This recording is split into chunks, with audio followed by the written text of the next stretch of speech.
Yes, nongeye kubasaba inshuti bakunze bacu mudama kudukurikira umunsi ku munsi, wowe udahema gukurikirana ibiganiro n'amakuru tugenda tukugezaho uko bukeye n'uko bwije, aho uri hagiye hatandukanye.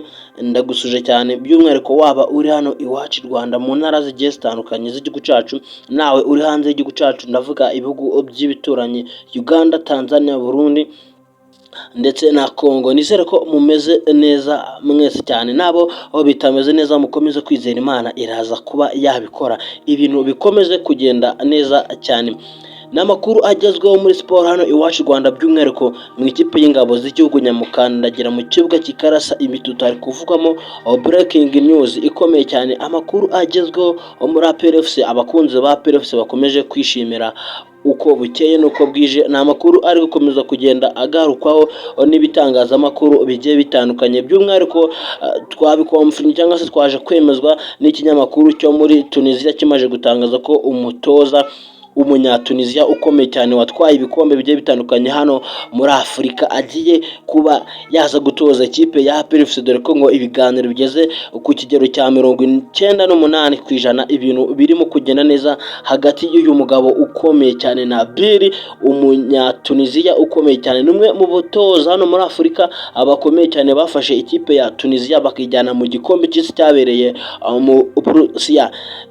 Guys, uyu mugabo na Piri arakomeye cyane, ubwo yatangiye kuganira n'ikipe ya APR FC kugira ngo aze kuba yakomezaho yayitoza mu mwaka ugiye kuza w'imikino, dore ko umutoza Darikonovic akomeje kuba yagurana hatitaye ko ashobora gutwara ibikombe byose, yaba icy'amahoro ndetse n'icya shampiyona, agomba kwirukanwa cyangwa se agomba gusezererwa adakonveka muri ekipe ya APR FC. Uyu mutoza rero w'umunyatunisia akomeje kwishimirwa n'abatari bakeya, cyangwa se by'umwihariko abakunzi ba APR FC bagiye batandukanye bakomeje kugenda bamwishimira uko bukeye n'uko bwije. Igisigaye ni ukubona ikipe ya APR FC nayo yabikomfirimiye, dore ko ibitangazamakuru byo muri Tunisia byo byarangije kwandika inkuru bya money statement igaragaza ko uyu mutoza na Piri ukomeye cyane ugiye kuza kuba yatoza ikipe ya APR FC hano mu Rwanda. Gira uruhare muri aya makuru rero abagezweho ndetse na breaking news ziba zigezweho ku mbuga nkoranyambaga zitandukanye, amakuru agezwe mu ma ekipe agiye atandukanye hano iwacu Rwanda ndetse n'i Burayi, n'ayandi makuru y'abasitari byamamare bigiye bitandukanye n'ahandi wayasanga usibye kuri Cardinal TV. Gira uruhare rero muri aya makuru cyangwa se utera inkunga aya makuru. Nta yindi nkunga ntabwo igoranye cyane, si inkunga y'amafaranga, ahubwo ni inkunga yo gukanda kuri buto ya subscribe, ugakora like, ugakanda share ndetse na comment, ukajyamo ukandika kugira ngo amakuru nk'aya ngaya ujye uyabona mu ba mbere. Ngiye muri kumwe cyangwa se ngiye mugiye kubana muri aya makuru agezweho hariya muri kipe ya APR FC. Nitwa Pacifique, nkwaye ikaze rero.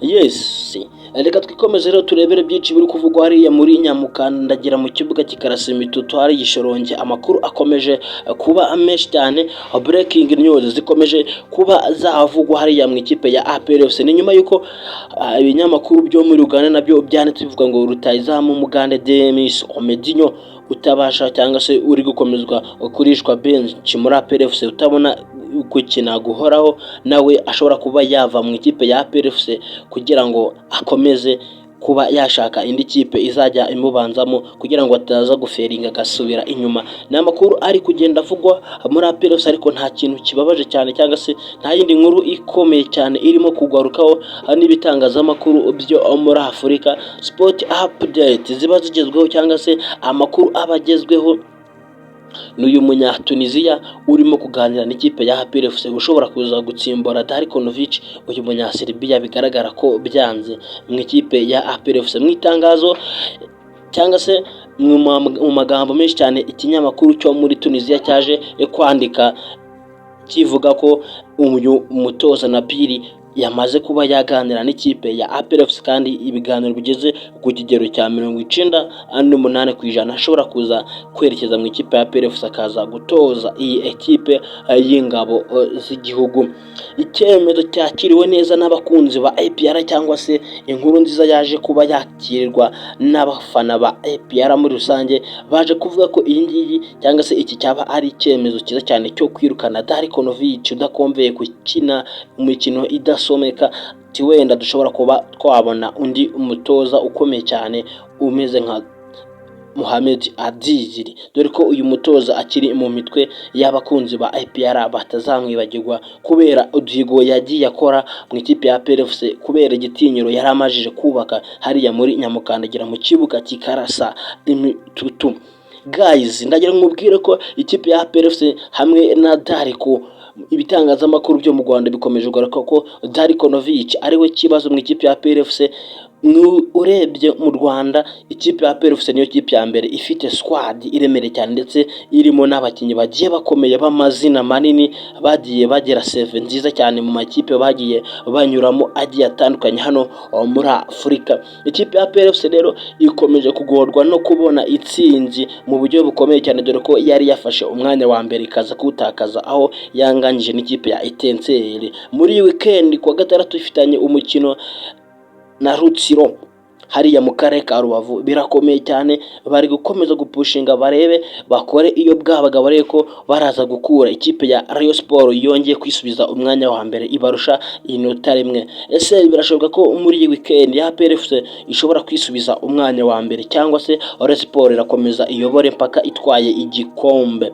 Guys, na Rayon Sport ifatanye umukino hariya mu karere ka Rubavu n'ikipe ya Etincelle yaje kuba yanganya. Ese birashoboka ko Etincelle ishobora gutsinda ikipe ya Rayon Sport ikaba yayikura ku gikombe, cyangwa se birakomeza gutyo Rayon Sport ikomeza kwitsindira imikino yayo kugira ngo ize kuba yatwara igikombe nta wundi mukino ize kuba yatakaza? Guys, ni inkuru rero cyangwa se ni amakuru akomeje kuba yavugwa mu ma equipe agiye atandukanye, by'umwihariko APR FC yo niyo iri gukomeza kugarukaho ku bitangazamakuru byose bigiye bitandukanye bya hano mu Rwanda, biri komeza kugaruka ku iyi nkuru bivuga ko yaba